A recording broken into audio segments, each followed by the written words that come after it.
It is spring break on the ABAC campus, but we have stories that celebrate our home away from home and the people that make it special. That's next in the Paddock.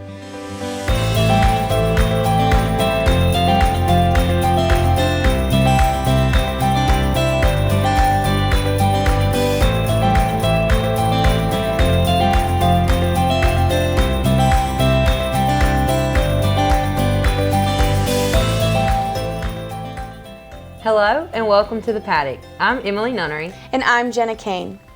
This spring break on ABAC campus, we're flipping things on their head. While most ABAC students are headed home, we bring you to campus with a series of feature stories about life here in Tifton.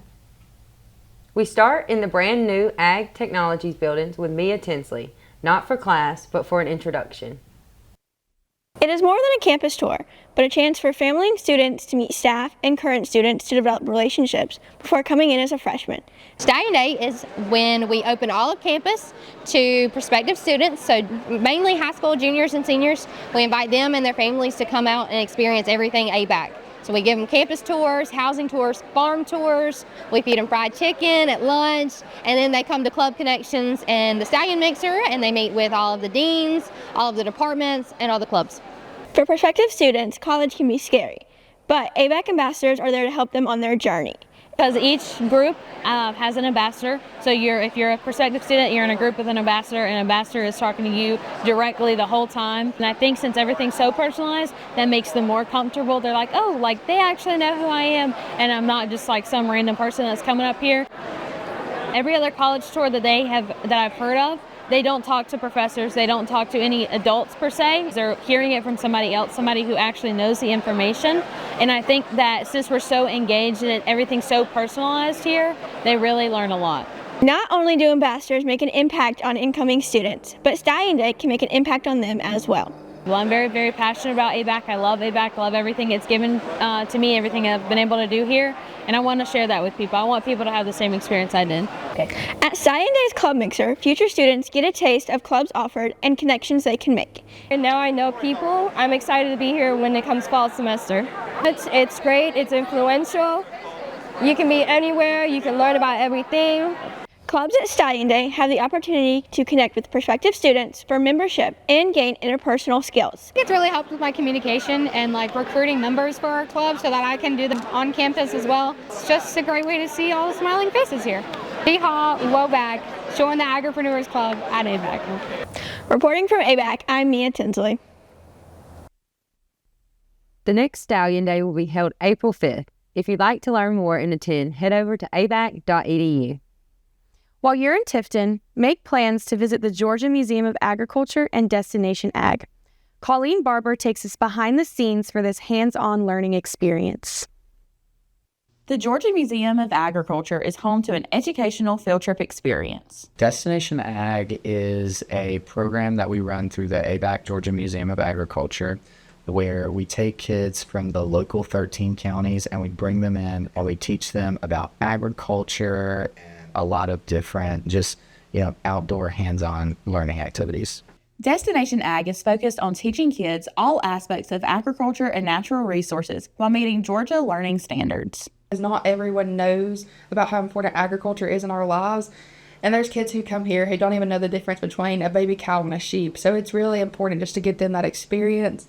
And it's a way for them to learn that their standards they're learning in school really do matter and impact their lives outside of school. Educating our youth about the foundations of agriculture is important in many ways. When children learn from an early age where their food, their fiber, their shelter, where their, like the meat that they eat, where the plants that they eat, where the clothes that they wear come from, it leads to them being more well-rounded individuals as adults. Destination Ag makes lasting impacts on kids who could one day become the future of our industry. That we give kids in South Georgia, a lot of people don't get to have that experience, and I love that we're able to give that to the kids, and it means a lot.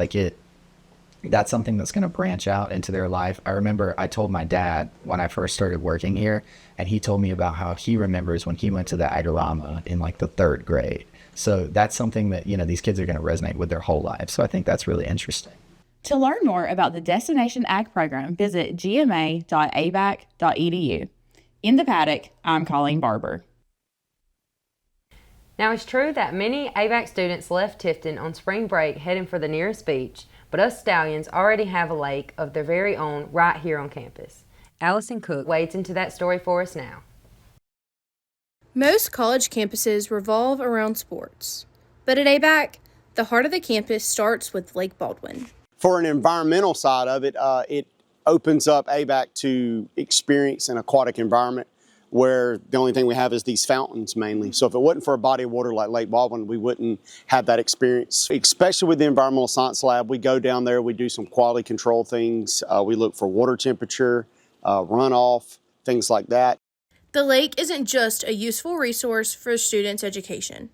It also brings back good memories for alumni and impacts the students on a daily basis. It's good, like, after you get done taking tests or studying, it's a good, like, brain break.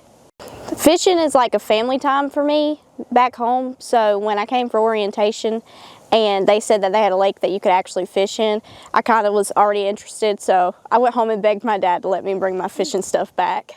Fishing isn't the only thing that happens at Lake Baldwin.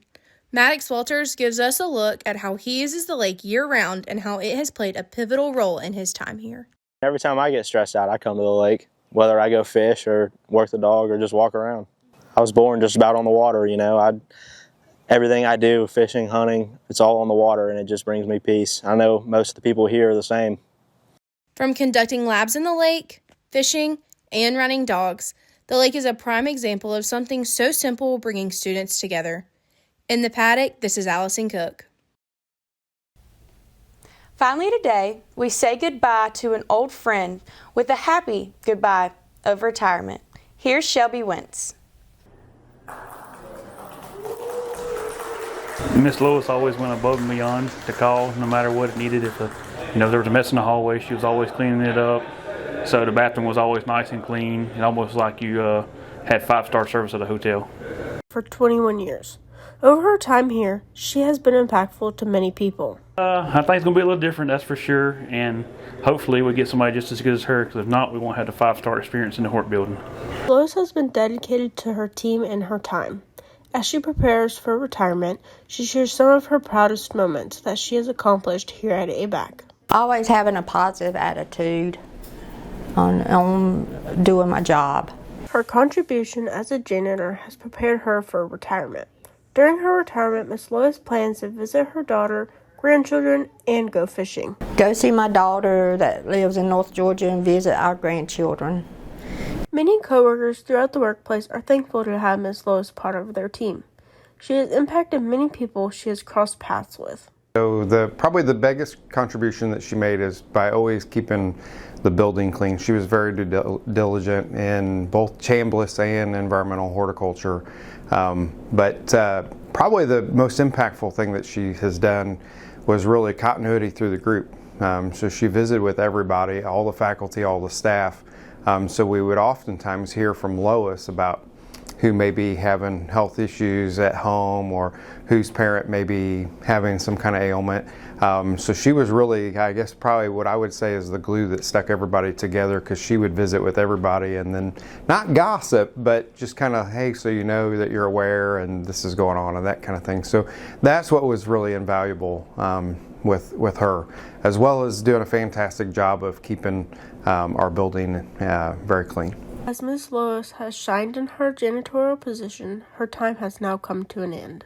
As far as campus-wide and the folks that she worked with in the two buildings, she's going to have, kind of a missing spot in our hearts, but also, she's a mainstay with the building. And I think she's been here the longer of any of the faculty and staff that have been on campus.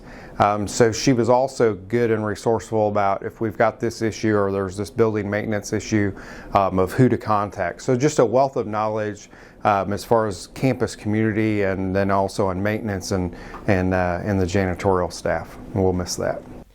Well, that will wrap us up for today. Be sure to join us again next week as we return to normal programming with the latest ag news you can use. From all of us here at the Paddock, have a great week and G Hall, y'all.